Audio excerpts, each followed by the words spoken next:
Peace and blessings. It's Mark the Messenger. Don't forget to like the video, subscribe to the channel. This is going to be about weed. People have been asking me to make this more updated video on the things that I learned about it, your withdrawal symptoms, what you're going to experience when you quit weed, and the do's and the don'ts. And this is I'll just get straight to it. One thing you don't want to do when you're quitting weed, the number one thing you don't want to do, guys, and this is every time I was on my weed retention journey and I relapsed, is because I was around people who were still smoking weed. And some people will respect it, but then there's some people who are not really your friends, because if someone's really your friend, someone really cares for you and loves you, they're gonna want to see you do better in life. So they're not gonna want to tempt you, oh, let's do this again, or like, they're not gonna want to do that, And I didn't know this at the time, so I was hanging on to people who I thought were my friends. And it's crazy too, because this guy this so-called friend that I had, he didn't even smoke. All of a sudden, he wants me to smoke again. So that's what's gonna happen on your weed retention journey. When you give up weed, people are gonna try to tempt you again. And so you don't be around environments that you know that weed's gonna be around, because it might make you give into the temptation. So that's the number one thing you don't wanna do when you give up weed. You don't want to go back to people who are always tempting you, because you might say like you won't give in, but who knows, maybe you might have a couple of drinks. Maybe you might be feeling lonely, or you might just be saying, oh, it's just a joint. I'll just take a couple of puffs. It won't really matter. But if you feed it into one little small addiction, it's going to keep on growing, and your body is going to want to crave it more and more. So it's just best to not be around those type of people who don't respect our journey, to want to, to give up things that aren't really taking us to where we want to go in life. So the things you want to do now, the next thing you want to do is replace that bad addiction with a good addiction. So it's just for me, I replaced my marijuana addiction with going to the gym. I was addicted to the gym. I was addicted, bro. Just a beast, man, at the gym. I would go sometimes I go 6 days a week, and you don't have to go 6 days a week, but like I said, I was just addicted. That's how, just like with weed, I would smoke every day.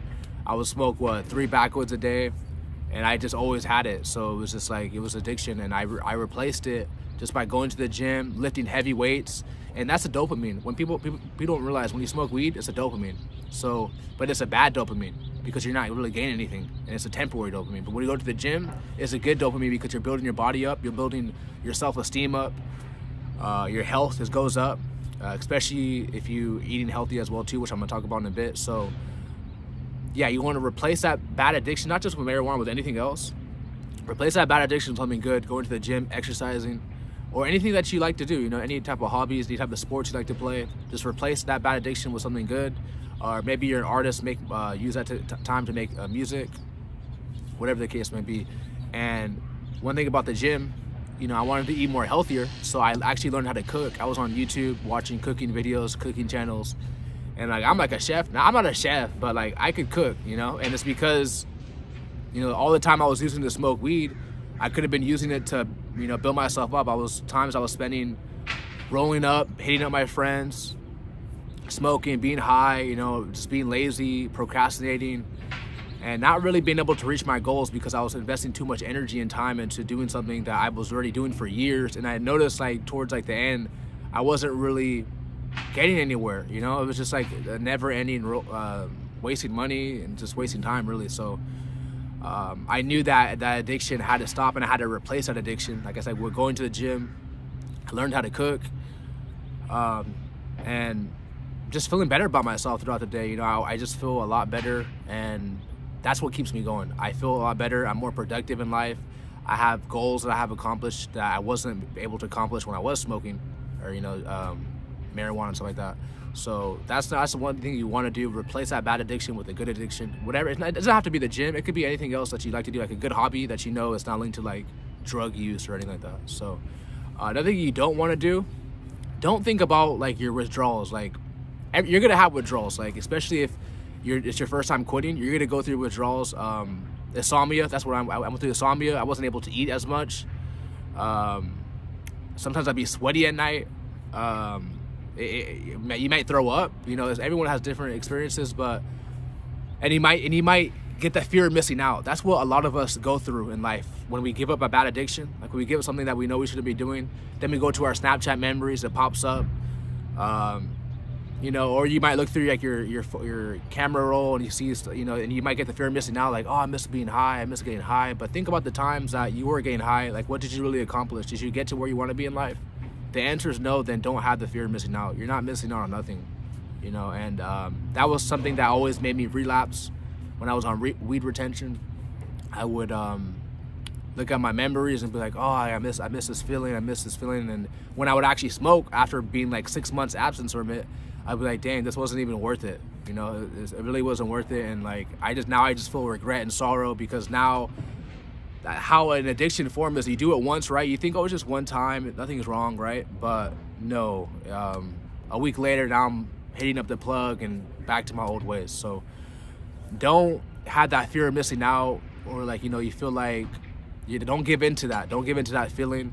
Just understand that you got to keep moving forward in your journey. And yes, there's gonna be times where you have flat lines, where you're gonna feel weak, you're gonna feel tempted, or you're gonna feel like you're missing out, but you're not really missing out, because your life is getting much better the more you abstain from any type of drug use, drug addiction, because like I said, it doesn't really get you anywhere in life. It's just a waste of time and a waste of money. So that's one thing you want to do. And next thing you don't want to do is, if you have like a plug on your number, like your contacts list, or on social media, delete them or delete her.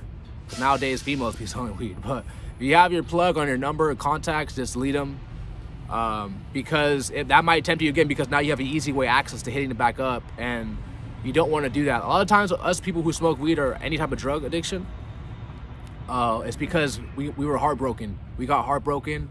Something bad happened to our life. Maybe we had a death in our family, or maybe we're going through something in life, like we lost our job or something like that. So the only thing we know how to cope with that is through our drug addiction, through any bad addictions, and like, you know, sex addiction, stuff like that, right?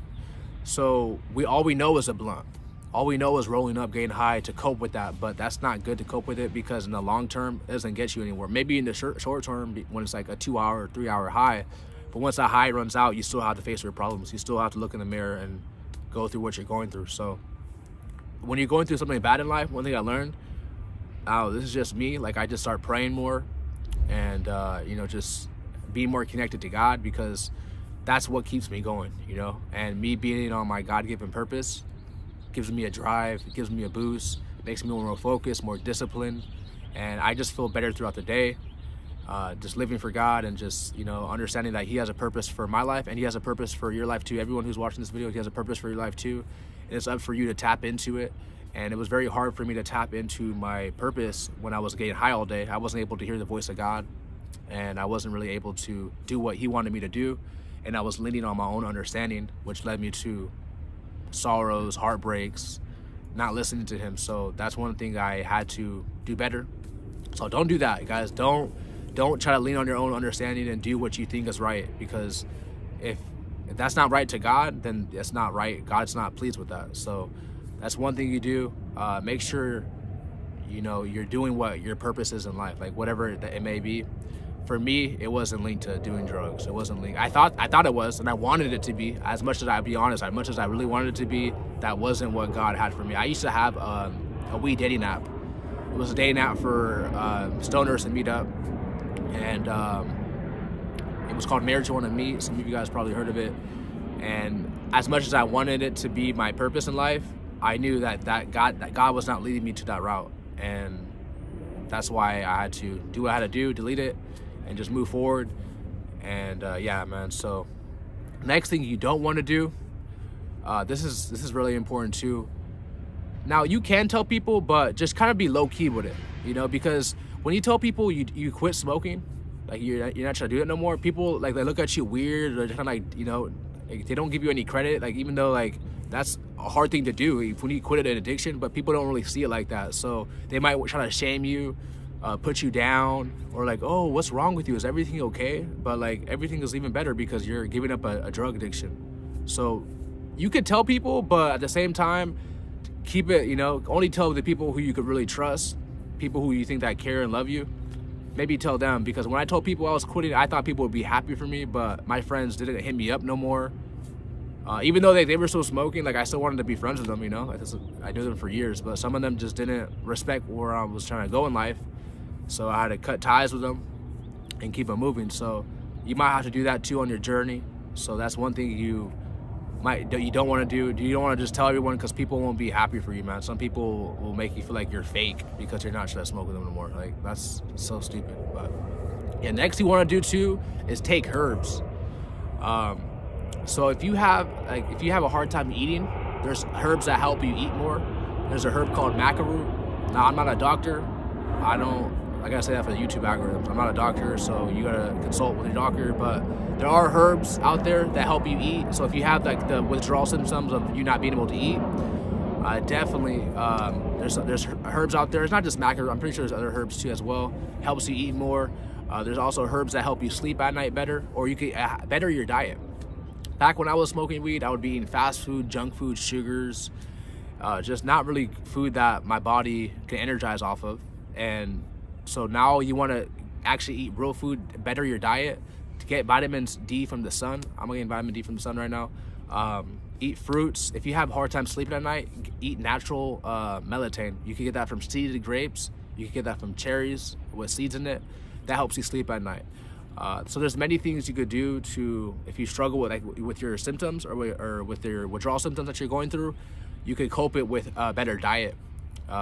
You could cope it with or taking vitamins to help you battle with any things you're going through with withdrawal symptoms. So that's definitely something you want to do. Eat healthy and just continue to retain. And I promise you guys, your life will get better. I'm almost 3 months. So I've been 1 year without weed.